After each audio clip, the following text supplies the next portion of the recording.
Hello everyone, I am Sarah, the Rainbow-Hearted Witch. So I've been on a lot of adventures. My family came out to visit my parents. We went to Rocky Point, Mexico, which is where I got this beautiful dress. I love it. It's so colorful. And then I took them to Vulture City, which is a few miles outside of Wickenburg. And it is a true legitimate ghost town. It is so awesome. I love the way it's been set up. I've been to other ghost towns and other places that were supposed to be um, old mining towns that have, fallen into ruin, and they were going to have like a museum. They were okay, but this was phenomenal. So, like, Jerome is a great ghost town, and as long as you don't go in October when there's all the tourists going ghost hunting, if you go to Haunted Burger, you can catch a ghost. She likes to walk up and down the stairs, and she smells like jasmine. Let me know if you've been and you have caught her scent. A little boy there, if you ask one of the waitresses, they will tell you that he got her name. She told me, but I forgot what it was. And I've had some crazy experiences just walking around town and going in the stores. But on the actual ghost hunt, nothing, nada. The EMF reader did not go off. Saw no ghosts, got no ghost photos. Total bummer. But I did go on the ghost hunt in October when it was packed. And ghosts, like aliens, don't seem to like crowds very much. Who would have thought, right?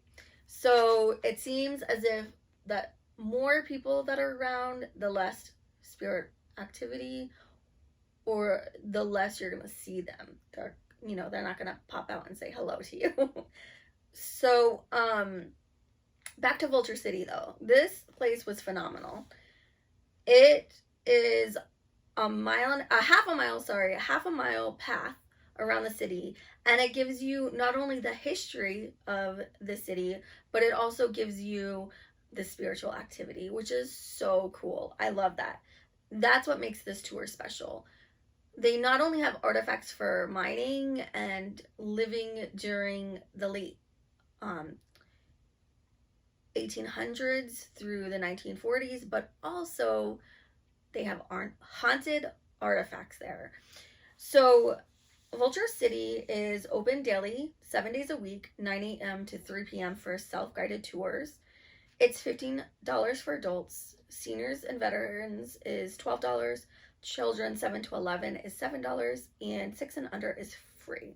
What's really cool is as long as your dog is leashed, you can bring your dog in.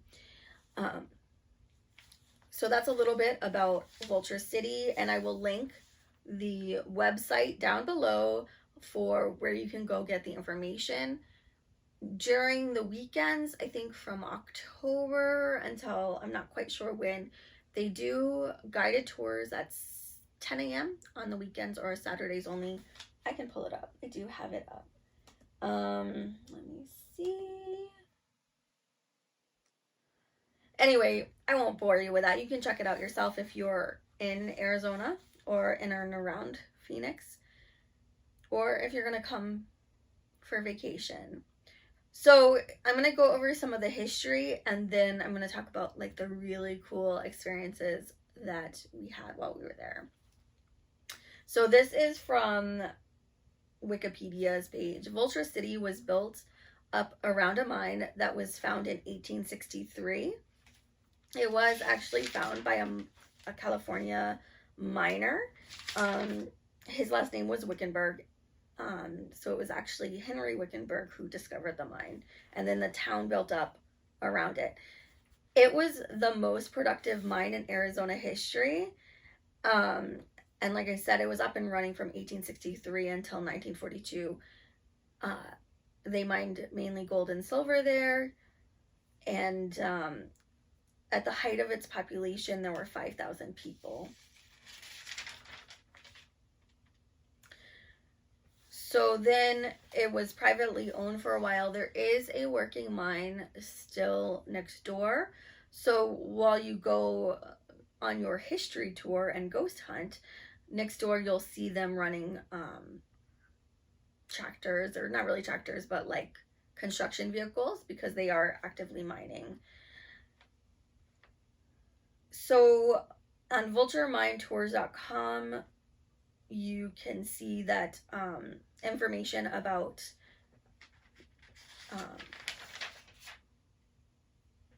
special events. They have like a campfire where they tell ghost stories. They do haunted tours at night where they probably focus more on the ghostly and the hauntings rather than the history, but I'm sure there's a little bit of history as well.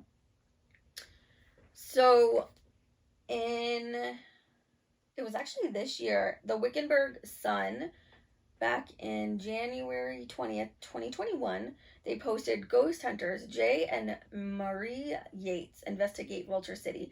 And there's this really great article about the two of them.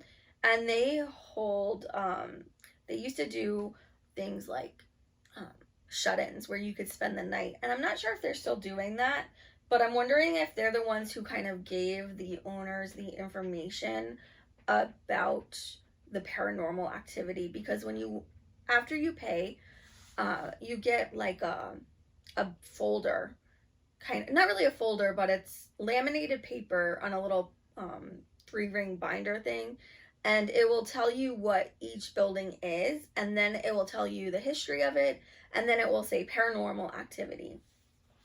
So there was 3 major places where there was potential spiritual activity that I felt or potentially could have been there. So the first was the gas station, and at the bottom of it, it will tell you, there's a spirit there that will communicate with you through raps, tapping. You'll hear tapping on the wall. So for a second, my dad and I were talking and we were getting tapping responses, but it was a little difficult because when we went, it was raining, there was a lot of wind, so it was hard to tell what was wind, what are normal sounds and what is actually paranormal. So that was spot number 1, and I will post pictures. There's pictures of the gas station that I took. Now, I was just snapping photos throughout because I wanted to see what I would catch, because for whatever reason, it's easier to catch spirit orbs in photos, so you may not see it, but your photo, looking back through it, you'll be like, oh, there's a spirit orb, or does that look like a ghost, or oh my gosh, I saw a face, or what have you. The next place was, we went into it was actually one of the last miners, his home. It was where he and his family lived, and they had haunted artifacts there. They had 2 dolls, haunted dolls. Let me see if I wrote anything up. The haunted dolls were Dolly and Libby, and then they have a pair of haunted baby shoes. So I'll post the pictures up here right now about those. We didn't see any activity, but people are encouraged to bring dolls. The haunted dolls, like one of them is actually a little girl. And in this article that I pulled up, Marie talks about the little girl. So it says, I'll read from it. The couple were naturally drawn to Vulture City. One of the most prominent spirits the Yates reported to have encountered was that of a young girl named Izzy. Marie says that she has spoke to Izzy more than one time. She told me that her mother and father came here, but their father left them. She was 9 years old, almost 10 years old. So people bring dolls and toys for her to play with, and hoping that she'll interact with them. There were signs up saying that the dolls have been seen getting up, moving around, playing. Sometimes the dolls will end up in, it used to be a church. They called it basically the morgue at this point. The dolls like to go play there too. So people will bring dolls to see if they will, play with them, if they will get up and move. We didn't see any movement from the dolls. There is also like a haunted scrying mirror in there. There wasn't really much information about that. So that was, when we walked into that, I definitely felt chills, and you could kind of feel the energy shift. It was definitely a lot heavier. Now, this couple says that there's nothing really evil there. The spirits are good, mainly happy.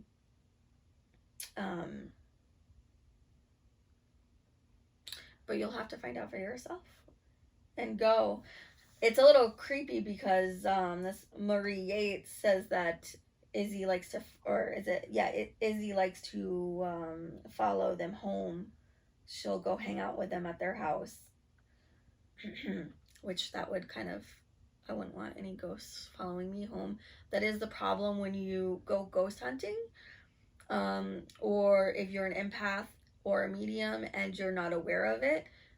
It's very easy to pick up hitchhikers, ghosts. They'll come home with you.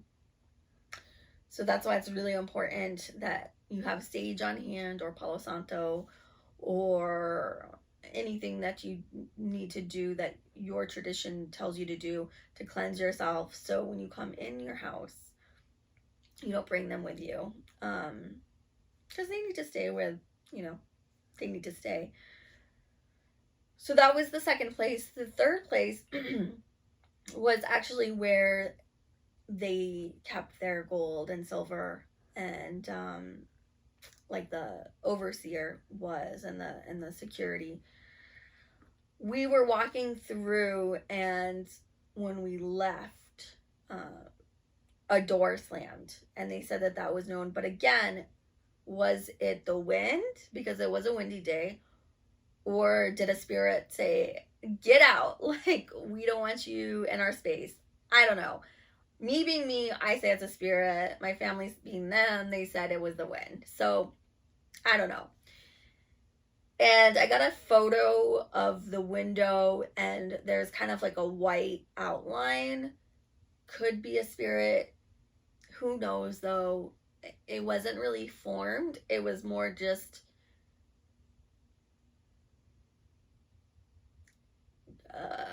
like a different color than the rest of the window.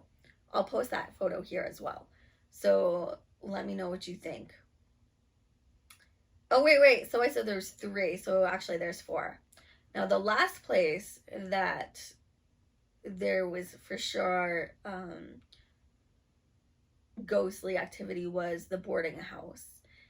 And I got some really cool photos in there of like the rates of how much it was to board there, which was really cool. Like, it was, back then it was hardly anything, but and they were like no more than 3 to a bed. Anyway, I was taking photos of the bed. They had the closet door open, and all that was in the closet was clothes, and there was nothing else. I didn't see anything out of the ordinary, but I was taking photos of everything. And when I looked at the photos, I didn't see anything. Hours passed. My dad's going through the photos, all the photos I took. He finds a face of a woman coming out of the closet. It gave me chills when my dad's like, what do you see? And I was like, oh my gosh. Because I was there. I know that it wasn't a prop. They didn't have anything set up. And when I first looked at the photos, there was nothing there. It appeared hours after the photo was taken. And it was just so creepy. I showed a few people. They were like, oh my gosh. And then there's only 2 people who were like, oh, that was staged.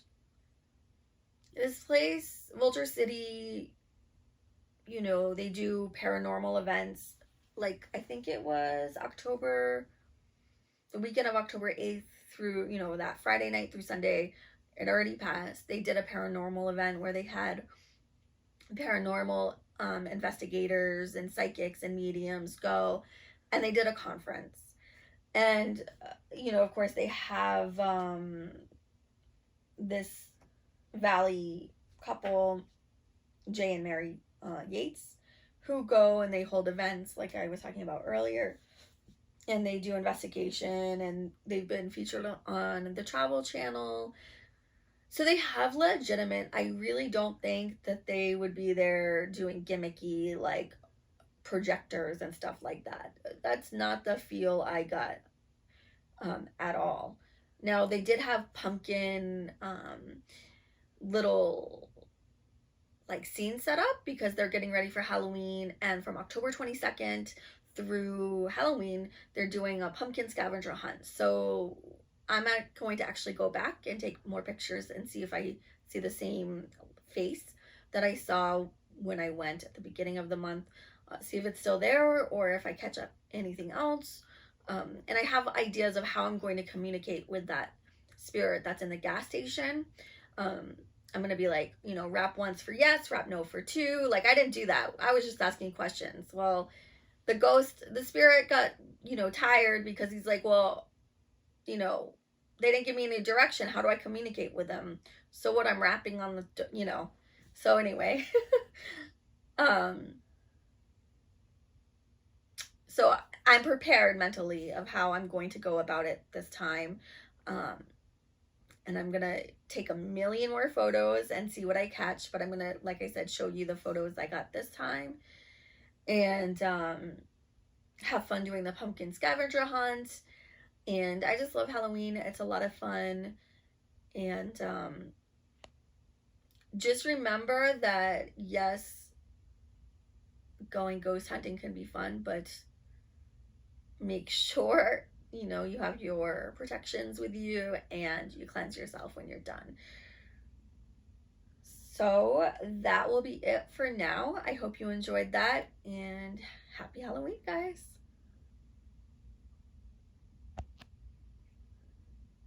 Thank you guys for tuning in. If you like this video, please hit the like button down below and please subscribe. I will be uploading videos every Wednesday night, 7 p.m. Arizona time. Bye, guys.